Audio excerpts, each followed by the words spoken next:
is MH Washington, and I'm joined with Ishmael Norris and Sharm Dunga. So, I just want to ask you, what is your film about for the people that didn't attend the screening at Lexi Cinema, and how does it represent you guys as a producer slash director? So Honours in Attendance, I would say, is the alternative university experience for a lot of people living at home or living in a major city, say, and people, weighing up their options as to whether university is actually worth going to or not. And I think we get to see an insight into that. How long did it take you for the film's completion? So that's pre-production and post-production. In total, it's about before the screening. You make a good point. We had a screening on the 22nd, a private screening. October. Yeah. So that was a private screening, and that was actually a preview. So we made some very slight technical tweaks after, but to the casual viewer, you wouldn't notice any changes. So we do hope to do more of those sort of preview, not actual final release. I wrote it a few years ago now, and we started a few years ago, read a few years. We were younger, we had less knowledge, less experience. And then as the film progressed through editing, so did obviously our knowledge and experience of what we were doing. So that helped actually improve the overall edit. We're lucky we have a good relationship. Just to say, we started actually from scratch. We didn't mention anything to people, we went to school together. We met when we were 13. And then we were at school for several years. And then I wrote the script, and I knew him from his GCSE drama play. That's where I actually saw his acting. I'd say read up as much as possible.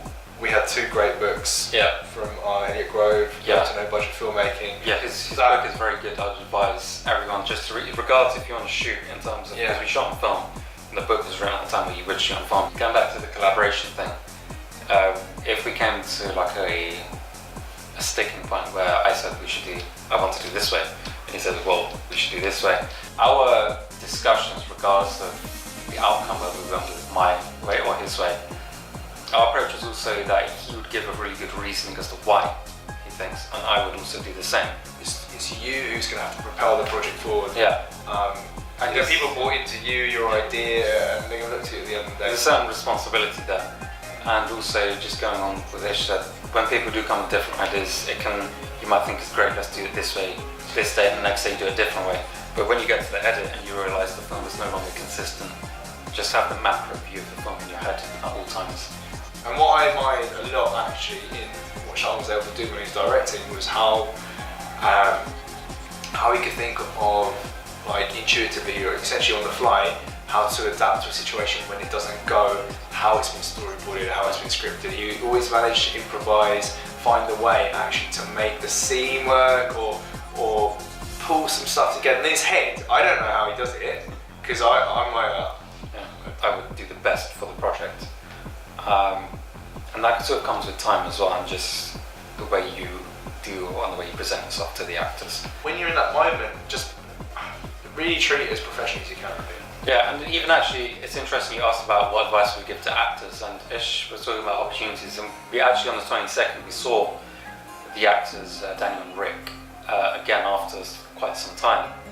And we spoke about this actually, and they came away really pleased with what they saw, and they were actually within themselves, they were very sort of pleased that they actually did go ahead and stick with the film. I think that's really important, how you guys say, sticking with it till the end. Yeah, a good point on that actually. When we were making this, a lot of people thought we were actually insane. Genuinely, because even up until the 22nd, when they get right after 20 seconds, they're like, what? It's still going. So they actually saw it there, as in like a tangible thing you can see. When you say to someone, it's just us, we're going to make a full feature-length film, and for us it's worse because we're shooting, not worse, but it's more extreme, let's say, because we're shooting on film with a camera from 1965 that sounds like a machine gun. Yeah, we didn't have any background in we didn't have any experience, we didn't do any shorts, any music. Who are you? And it's like, we're going around, even like when we're taking the film to the film labs and we're doing it, they're saying, they were making a small talk about what's your production. He said, it's just us, it's our first film, it's a full film. They were like, no, it's not possible, you're crazy.